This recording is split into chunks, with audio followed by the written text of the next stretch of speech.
प्रणाम आत्मवंदन unique recce पथमध्ये तुम्हा सर्वांचे खूप खूप स्वागत आहे। आज आपण पाहणार आहोत 2 फेब्रुवारी 26 म्हणजेच आज आहे गुरुप्रतिपदा, म्हणजे श्री नरसिंह सरस्वती स्वामी महाराज यांचे शैल्यगमन।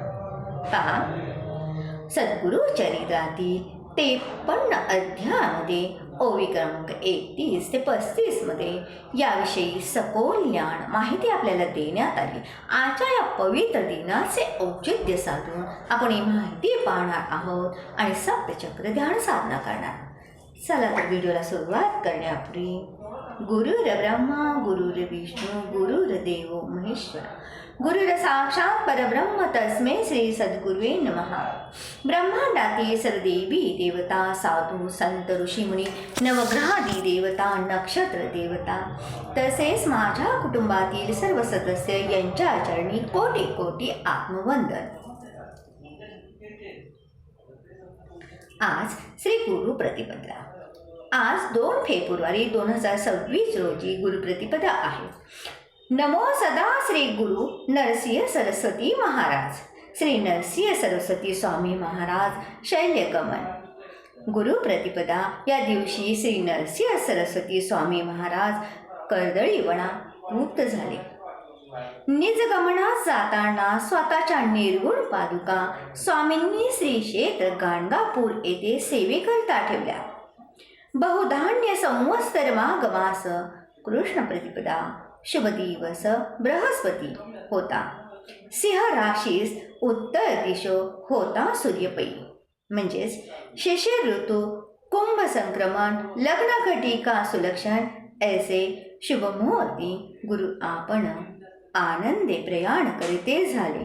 मध्ये प्रवाहात पुष्पासनी बैसोनी शेषास संबोधनी आमचा वियोग झाला म्हणून तुम्ही मनी खेदन मानावा त्या गाणगापुरात आम्हाक असोच पुरवत। भावना दृढ धरा मनात, तुम्हा दृष्टांत तेथे होईल। आम्ही जातो आनंद ध्यानासी, तेथे पाहिलो याची खुण तुम्हासी, फुले येतील जिनस जिनसी। सद्गुरु चरित्रातील अध्याय क्रमांक 53 मधील ओवी क्रमांक 31 ते 35 मध्ये याविषयी आपल्याला सखोल माहिती प्राप्त मिळते ती अशी की दयेची कृपेची जी शुद्ध मूर्ती घावखेई हे म्हण गाणगापुरी। ध्यान मूल गुरुमूर्ती, पूजा मूल गुरुपादुका, मंत्र मूल गुरुवाक्य, मोक्ष मूल गुरुकृपा।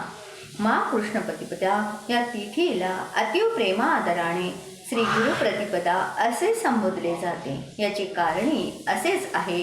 द्वितीय श्री दत्तावतार भगवान श्री नरसिंह सरस्वती स्वामी महाराजांनी याच पावन तिथीला शैल्यगमन केले होते। श्री गुरुप्रतिपदा हा खूप वैशिष्ट्यपूर्ण उत्सव आहे। याच पुण्य पावन तिथीला अनेक उत्सव असतात। अशा सर्व संयोगामुळे श्री गुरुप्रतिपदा ही फार विशेष पुण्यतिथी असून सर्वच गुरु संप्रदायामध्ये मोठ्या प्रमाणामध्ये साजरी होते। आजच्या तिथीला भगवान श्री नरसिंह सरस्वती स्वामी महाराजांनी श्री क्षेत्र गाणगापूर येथे आपल्या निर्गुण पादुका स्थापन करून शैल्यगमन केले होते। म्हणून हा उत्सव गाणगापूरला खूप भव्य दिव्य स्वरूपात साजरा होत असतो। हा दिवस श्री क्षेत्र गाणगापूर येथे फार मोठ्या प्रमाणात साजरा होतो। येथे यतिपूजन होते।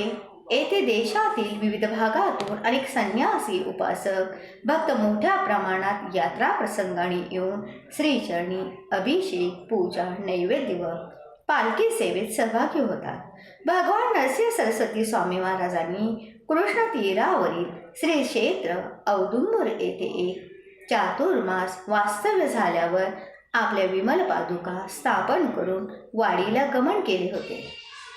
ते श्री क्षेत्र नरसिंहवाडी येथे 12 वर्ष राहिले व अनेक लीला केल्या। तेथून त्यांनी अश्विन कृष्ण द्वादशी गुरुद्वादशीच्या शुभ मुहूर्तावर आपल्या मनोहर पादुका स्थापन करून गाणगापूरकडे प्रयाण केले।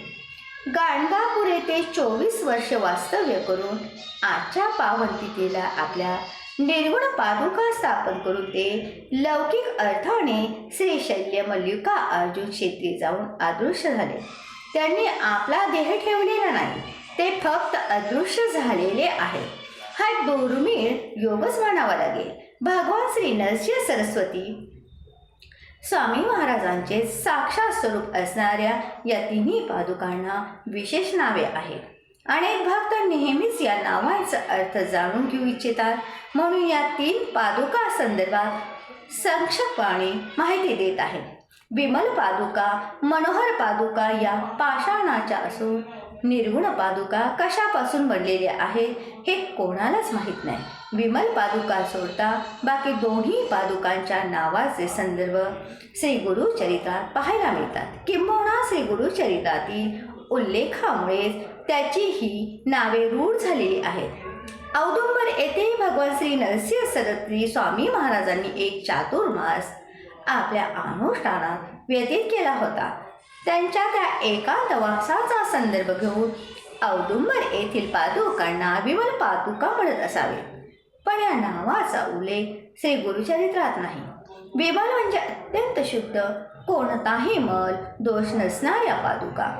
श्री क्षेत्र नरसिंहवाडी येथे पादुकांविषयी स्वतः श्री नरसिंह सरस्वती महाराज म्हणतात, तुम्हा सहित औदुंबरी आमच्या पादका मनोहरी, पूजा करीतो जे तत्परी मनोकामना पुरती जा. श्री गुरुचरित्रातील 19 ते 81 मध्ये पहा, देववाडी सोडून निघाल्यामुळे दुःखी झालेल्या 64 योगिनींची समजूत घालताना स्वामी महाराज म्हणतात की जे कोणी भक्त तुम्हा योगिनींसहित आमच्या मनोहर पादुकांची मनोभावे पूजा सेवा करतील त्यांना इच्छित गोष्ट नक्कीच मिळेल. भगवान श्री नरसिंह सरस्वती स्वामी महाराज शैल्यगमनापूर्वी आपल्या भक्तांना अभय वचन देताना म्हणतात, कल्पवृक्षा ते पूजून यावे आमुचे येत असताना पादुका ठेवित निर्गुण पूजा करावी मनोभावे. श्री गुरुचरित्र 51 अध्यायातील 21व्या ओळीत आहे, पुष्पनंदी नामक शिष्यास मिळालेले प्रसाद पुष्प भीमा अमरच्या संगमावरील कल्पवृक्षासम अश्वत्थाची पूजा करून आमच्या मठास्थानातील निर्गुण पादुकांची मनोभावे पूजा करावी, असे स्वतः श्री नरसिंह सरस्वती स्वामी म्हणतात. श्री क्षेत्र गाणगापूर येथील पादुका मात्र अत्यंत अद्भुत व विलक्षण आहे. या पादुका कशापासून बनलेल्या आहेत हे आजवर कोणालाही कळलेले नाही आणि यांना विशिष्ट असा आकार नाही, म्हणून या पादुकांना निर्गुण पादुका म्हणतात. येथे निर्गुण पादुकांचा अर्थ विशिष्ट आकार नसलेल्या व शब्दांनी सांगता न येणाऱ्या पादुका असाच घ्यायला हवा. या निर्गुण पादुकांना पाण्याचा स्पर्श कधीच होत नाही, त्याऐवजी केशर व अत्तराचे लेपन वापरून केले जाते. त्या लंबगोल आकाराच्या पेटीमध्ये ठेवलेल्या असतात. श्री क्षेत्र श्री गुरु श्रीशैल्य जाताना भक्तांना आश्वासन दिले की 4 प्रसाद पुष्प येतील, ती मुख्य शिष्याने घ्यावी. त्यापैकी एक पुष्प श्री सायन देवास मिळाले होते आणि दत्त अवतारी सत्पुरुषांना हे गुरुचरित्राच्या मूळ प्रतीवर कडगंजी येथे ठेवल्याचे दर्शन झाले. आणखीन एक पुष्प नंदी नामक शिष्यास मिळाले, तेही त्याचे वंशजांनी प्रासादिक म्हणून ठेवलेले आढळते. आपल्या दर्शनासाठी त्यांचा फोटो हा आपल्यासाठी अत्यंत भक्तीचा आणि श्रद्धेचा विषय आहे. नरसिंह सरस्वती महाराज यांची कृपा दृष्टी आपल्या सर्व भक्तांवर आजपर्यंत होती आहे आणि कायमस्वरूपी राहणार. जे भक्त अनन्य भक्तीने त्यांना स्मरतात, पूजा करतात, त्यांच्यासाठी ते तत्पर असतात.